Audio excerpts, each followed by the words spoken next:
Majority Leader Mitch McConnell says the Senate will vote on a scaled-back coronavirus relief bill as soon as this week, but Democrats are already dismissing it, saying it falls too short. The Republican skinny bill is less than a skinny bill. As Chuck Schumer and I have said, it's an emaciated bill. It falls short in meeting the needs of the American people when we talk about putting money in their pockets, when we talk about feeding the food insecure people in our country, preventing evictions for those who become homeless, completely ignores what we need to do in a very substantial way. NBC News correspondent Leanne Caldwell joins me now. Leanne, we've heard this bill called, I think, targeted, scaled down, skinny. What does this smaller bill actually look like? And all of those words are apt descriptors of this legislation. It's a $300 billion bill, which is much smaller than, remember, the $1 trillion bill that Republicans in the Senate introduced in July.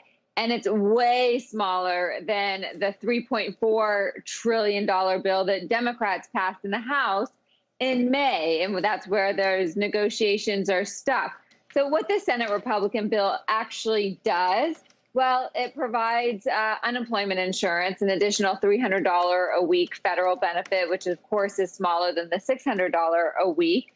It is big on Majority Leader McConnell's big priority, which is liability protections for businesses who are operating in COVID. It also provides grants and tax credits for private schools, kids that go to private school and homeschool. And it provides $100 billion for education and $16 billion for testing. So that's what it does. But let's be clear about this legislation. Even though McConnell says they're going to vote on it this week in the Senate, it's not going to get the 60 votes needed to pass, to go anywhere.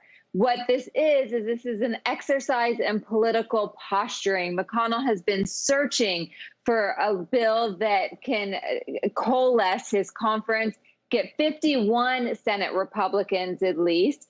And this is the bill that he was able to do. He was able in this bill to satisfy those fiscal hawks and also address the needs of his vulnerable Republicans who are up for re-election in just a few weeks now, in about 2 months, who are desperately wanting relief for their voters back home. So this is not going to go anywhere. This is not going to end the stalemate in negotiations, but this is an attempt for McConnell and Republicans to show people that they are looking like they're doing something, Allison. So, Leanne, I think the big question a lot of people have, when will something actually get passed? Here's what White House Chief of Staff Mark Meadows said about getting a relief package passed. So you do believe that we will see another stimulus package before the election then, Mark?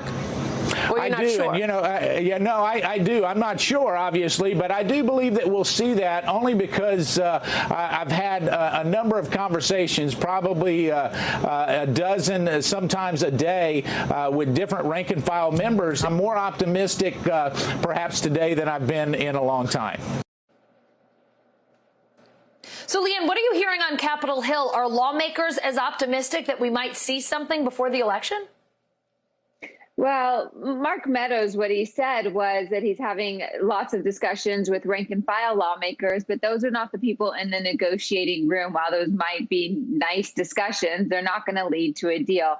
I asked House Speaker Pelosi today if there has been any movement in her discussions with Meadows and with Mnuchin. She said that she has not spoken to them recently, indicating that talks have not resumed at all. And she also had some very harsh words for Mark Meadows, saying that he is not someone, she said on Bloomberg today that he is not a serious negotiator, pretty much dismisses his role in this entire situation. So optimism is not the word that I would describe when I am talking to members on Capitol Hill. This stalemate is extremely deep. The little bit of optimism I would point to, though, Allison, is that the White House is signaling that they would go above their $1 trillion cap on a price tag, perhaps to about 1.5 trillion. So that is moving in the right direction for Democrats. But Pelosi has been very adamant that they need to come closer before she's willing to come back to the negotiating table, Allison. All right, Leanne, before you go, I want to ask you a non-relief package related question. We understand House Democrats are now investigating Postmaster General Louis DeJoy. What can you tell us about that? Yeah, so the House Oversight Committee announced that they are opening an investigation into him, and that is coming amid reports that he and his old company, a logistics company in North Carolina, pressured employees to make political contributions to the Republican Party and then reimbursed them at a later date. That is something that violates not only federal campaign finance law, but North Carolina campaign finance law as well.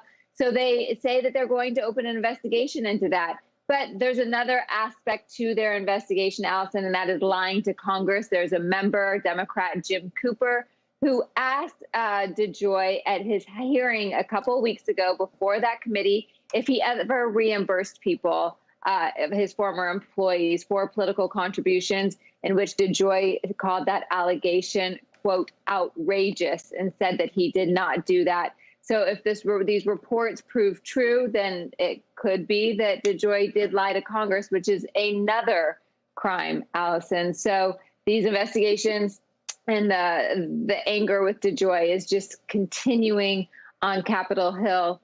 And one thing that I want to note is that President Trump said that perhaps DeJoy should be investigated. So if he loses friends in the Republican Party and loses a friend in the White House, it's very lonely to defend yourself in Washington, Allison. Leanne, it's funny. I've been off for just over a week, and I come back, and I feel like we're talking about a lot of the same things that we were talking about right before I left. The Postmaster General getting... Right? I'm getting nowhere with a relief package. It seems like we're slow going here. Leanne, thank you so much. Hey, NBC News viewers, thanks for checking out our YouTube channel. Subscribe by clicking on that button down here and click on any of the videos over here to watch the latest interviews, show highlights, and digital exclusives. Thanks for watching.